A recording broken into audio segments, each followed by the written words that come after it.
ઈડર નગરપાલિકા દ્વારા શહેરીજનોને શુદ્ધ મિનરલ પાણી મળી રહે તે હેતુથી ઈડર શહેરમાં મિનરલ પાણી માટેની લાઇન નાખવામાં આવે છે.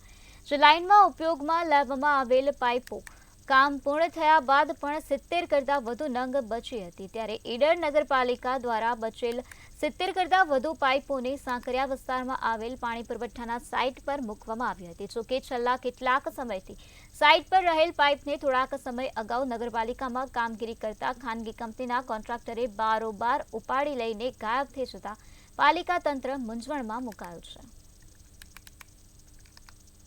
કાર્યવાહી કરવામાં આવેલ છે અને અમે પત્રથી લેખિતમાં જાણ કરેલ છે. એટલે ટૂંક એને જાણ કરી દીધી છે કે 32 પાઇપો જે અમારે લઈ ગયો છે નગરપાલિકાને એ જમા કરાવી દેવાનું. હાલ હજુ એનું કામ લાઈન નાખવાનું ચાલુ છે.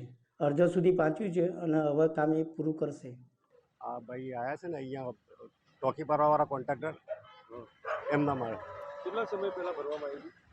દિવાળી પહેલાંની વાત છે, 2 મહિના છે. એ ભાઈ કહે કે મારા અહીંયા પાઇપો નાખવાની છે અને હું આ પાઇપો અત્યારે 200ની પાઇપો સ્ટોક પૂરો થઈ ગયો છે એટલે 250ની પાઇપો લઈ જઈને બીજી 200ની પાઇપો કે હું યાદ દન સુધી એ લાવ્યો નથી. ઈડર નગરપાલિકા દ્વારા પાણીનું જે સબ હોય છે, જે ટાંકી હોય છે, તે ટાંકી તોડવાનો કોન્ટ્રાક્ટ છે તે ડિવાઇન મેટલ નામની જે એજન્સી છે તે અમદાવાદની એજન્સીને આ કામ સોંપવામાં આવ્યું હતું. જોકે જે એજન્સી છે તે એજન્સીએ ભરેલી ડિપોઝિટનો ચેક રિટર્ન થયા બાદ તેને મુદત આપવામાં આવી હતી અને મુદત બાદ આ જે નાણાં છે, જે ડિપોઝિટના નાણાં જે નગરપાલિકાએ વસૂલાત કર્યા હતા અને ખાસ કરીને જે કોન્ટ્રાક્ટર છે તે કોન્ટ્રાક્ટર દ્વારા નગરપાલિકાની પ્રોપર્ટી કહેવાય કે નગરપાલિકાના જે પાઇપ આવે છે, જે ગેલ્વેનાઇઝના જે પાઇપ આવે છે, 250 ગેજના જે પાણીની અંદર જે પાણી લાઇનની અંદર જે મુખ્ય લાઇન હોય છે તે લાઇનની અંદર વાપરવામાં આવતા 250 ગેજના જે પાઇપ છે તે પાઇપ 32 નંગ જેટલા પાઇપો જે છે બારોબાર કોન્ટ્રાક્ટરે ભરી લીધા હતા અને ભરાયા બાદ આ નગરપાલિકાને જે કાર્યવાહી કોન્ટ્રાક્ટર સામે ચોરીના આક્ષેપના જે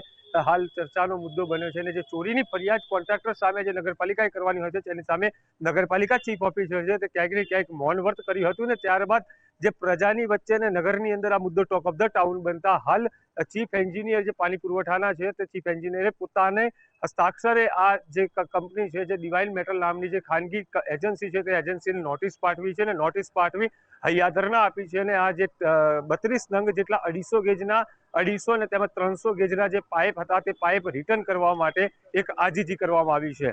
જોવાનું એ રહ્યું કે આ ચીફ ઓફિસર છે તે ચીફ ઓફિસર અંધારામાં રહી જે કોન્ટ્રાક્ટર સામે જે કાર્યવાહી કરવાની હોય તે કાર્યવાહી કરવાને બદલે હૈયાધરણા આપી હાલ જે ચીફ એન્જિનિયર છે તે ચીફ એન્જિનિયર પોતાના હસ્તાક્ષર સાથે પોતે કોન્ટ્રાક્ટરને નોટિસ પાઠવી છે, પરંતુ કોન્ટ્રાક્ટર સામે ચોરીની ફરિયાદ નોંધાવવામાં આવે છે કે કેમ? ચિરાગ મેઘા, મંતવ્ય ન્યૂઝ, ઈડર, સાબરકાંઠા.